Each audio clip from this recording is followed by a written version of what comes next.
Busy day on Cityline. So earlier we released the Benjamin Moore Color of the Year for 2022. And now we're celebrating 35 years of Cityline working with Benjamin Moore! 35 years! Of course, you don't look a day over 30. Sharon, you haven't been on the show for 35 years, but you have been on for over 20 years, which is incredible. And Brian as well. It's even more for you. It's just incredible to have sort of that relationship over all of these years. So since I have you all here, and since we're celebrating today, let's take a walk down decor memory lane, shall we? And see what 3 decades of design has looked like on Cityline. You or I would probably put wallpaper or paint in a kitchen. Well, not this couple. What they've done is they've used plaster and drywall goop, and they've smeared it all over the wall with a trowel. And then what we did was we used the Ultra Suite on the headboard, and this can be changed with mounted with Velcro. On the sofa, I did a bench cushion, all one piece, but I also made it twice as thick as before. This has the 4-inch foam wrapping the batting. I think there's nothing more boring than a white ceiling. I'm using brown plaster because it's nice and thick and it covers pretty much everything that's underneath the wall.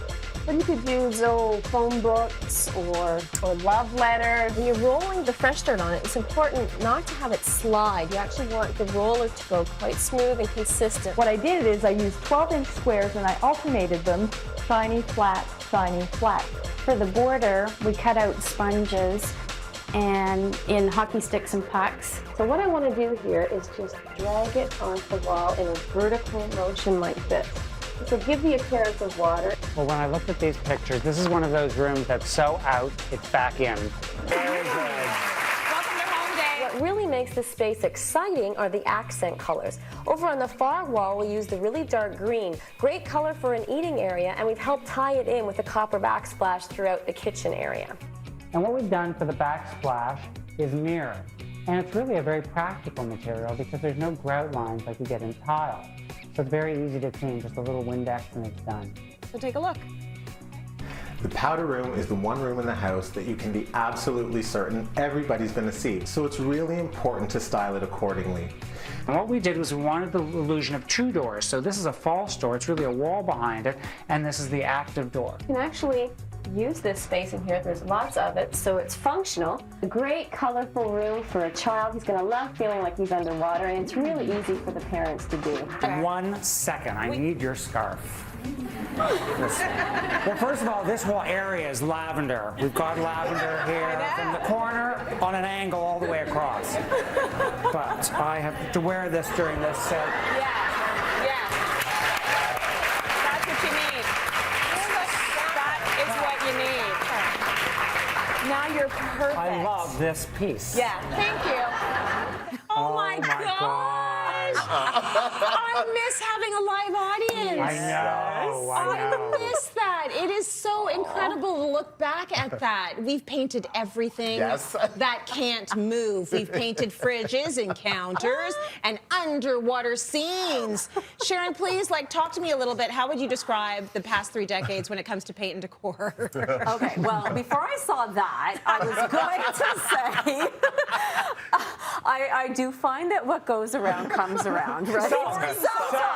Some not. It's never exactly the same. But honestly, I have not rag rolled or sponge painted in a long time, and I don't think I will.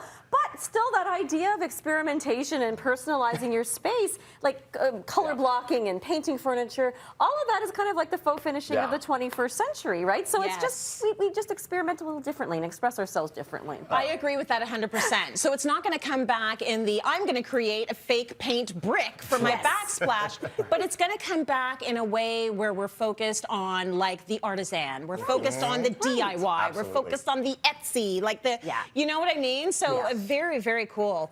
Okay, so now I want to take you guys back to the decor we've done and ask you if you would do this again. First up is a powder room that Brian designed back in 1993, so 28 years ago. Let's have a look. A good use for it was on the vanity. And that's an area where most people can get a lot of pizzazz for very little money. Just covering a traditional vanity with mirror adds a lot of elegance. The walls and even the ceiling have mirror on them, but to define the space architecturally, there was the use of granite. So we have strips of granite inset to the mirror, and that gives a lot of pizzazz to the walls. That's been renovated since. Where do you look? You My keep your mind- eyes Where do you closed. look? I don't know where to look. I don't know where I'm My mind looking. is blown because it basically, like, I remember that time. I remember that time, and I remember how that was chic and how that made sense. Yes. And it busts every single decor rule you can think of right now.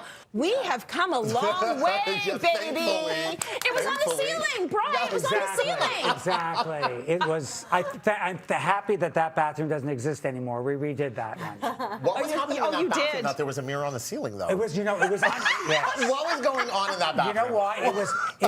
It was the same. My first house had the same bathroom because it was under a staircase that was so low. All right, so it reflected. So you walked in and the ceiling was like here. Yes. So the whole idea was to open up, maybe a little too open, but it was. The intent was good. The intent was good. The intent was good.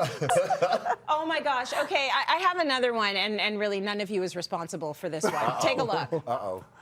What I did is I used 12-inch squares and I alternated them shiny, flat, to create a really neat checkerboard pattern. Keep in mind it's temporary. Do not cut your bread on here without a breadboard. And keep in mind also there's nothing like the real thing. So when you get the money, put down the granite or the formica. Don't cut on the counter because it's made of tin foil. Okay? That made sense, didn't it? That made sense.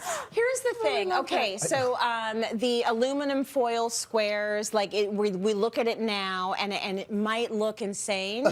But really, you have to think about the fact that there has been such an upward trajectory of decor savviness. And it's because of shows like Cityline. Yes. This was here before HGTV. Yes. And so, folks, and also, like, if you don't have a lot of money, you've got to be a little bit more creative. Absolutely. So let's talk a little bit about that. Well, I was just going to say, that tinfoil counter makes my mirror look good. It does.